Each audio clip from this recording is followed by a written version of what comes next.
We'll do one more example of how a Bayes rule can be used. Uh, Thomas Bayes is the person after who the rule was named, was a reverend. He was a mature mathematician in England. He was the one who formulated this rule. Originally, it was not a mathematically rigorous formulation. He suggested the principle that we can use new information, new pieces of evidence to update probabilities about some uncertain quantities. And the more rigorous mathematical description of the principle was done by French mathematician Laplace. Now, we're going to talk about this example of searching for submarine in the ocean, and this operation about search of scorpion, submarine scorpion. And the Bayesian search technique that was used then is the same technique that modern days self-driving cars are using to track bicycles or identify location of the bicycle right now and predict what will be location of the bicycle in the future. And you saw that we used Bayes' rule to identify and predict the results of the from the mammogram to predict whether a person have cancer or not. So again, just to remind ourselves, the Bayes rule is the following: we have probability over h given d is just the probability of h, which we'll call a prior probability over h, then probability over d given h, which we'll call the likelihood, and probability of d, which is called the total probability.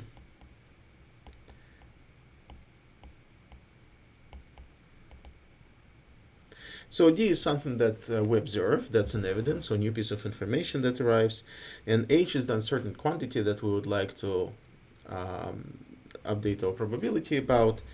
And we have some prior information about this uncertain quantity. Then we have a likelihood. Likelihood tells us what's the relationship between the observed and the observed d and the unknown h. And total probability is the probability of observing this specific outcome d. So another example of this is SLAM, simultaneous localization and mapping, which uses Bayes rule.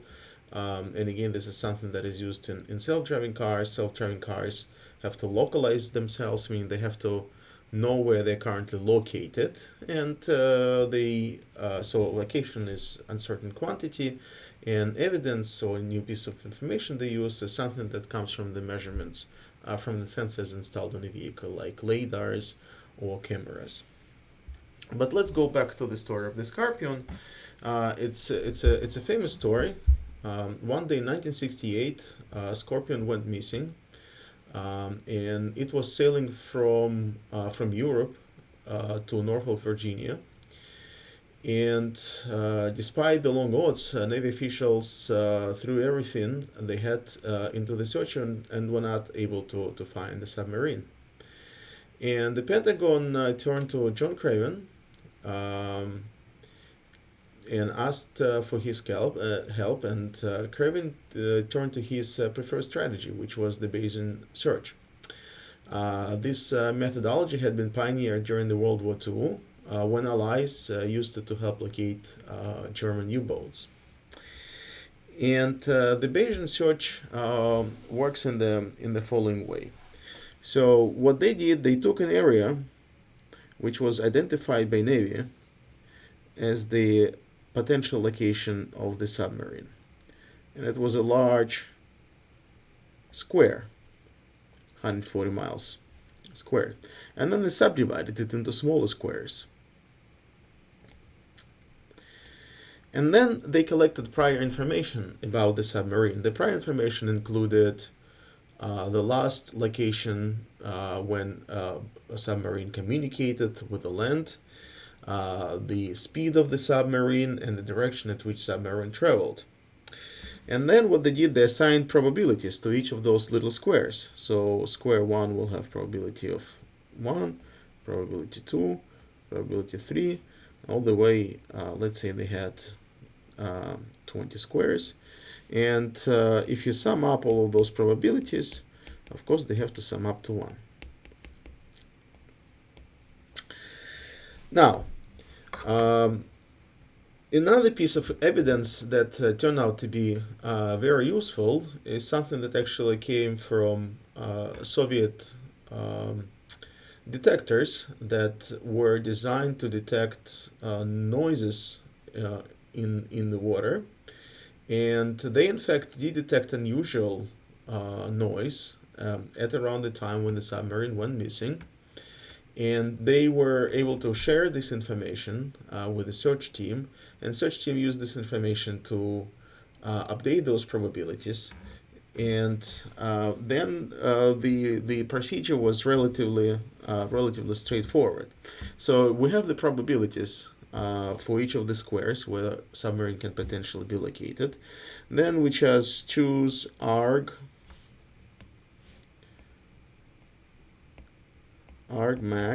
of pi. So argmax means we choose the square with the highest probability. So choose square with highest probability. And then you let's say that happens to be this square, and then you go and search in this square. And if you don't find anything in this square, then it's a new piece of information.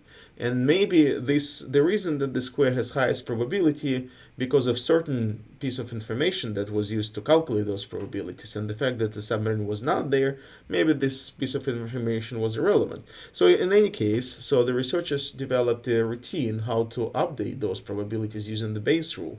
And the new piece of information is basically boat is not there. So what they would go and update the probabilities after searching each square.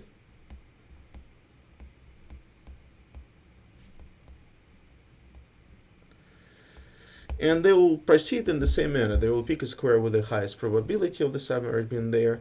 They go search there, and then they go back and update the probabilities for the entire region. And so they were able to find the boat eventually, something that Navy was not able to do without the Bayesian search.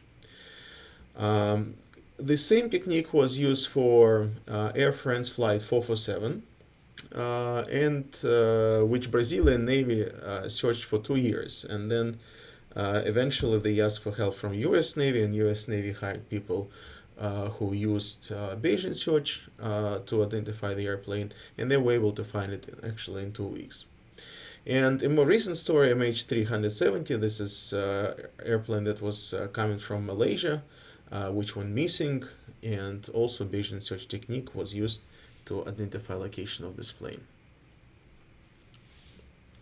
So here's the list of the essential steps of the Bayesian search. So we create a map, and we put prior probabilities over the grid, and we use two sources of information: the pre-search options of various experts. So people tell their opinions about where the boat potentially can be, and the capability of search instruments. So capability of search instrument meaning that the fact that what boat was not identified there doesn't mean that boat is not there, so there's some imprecision also.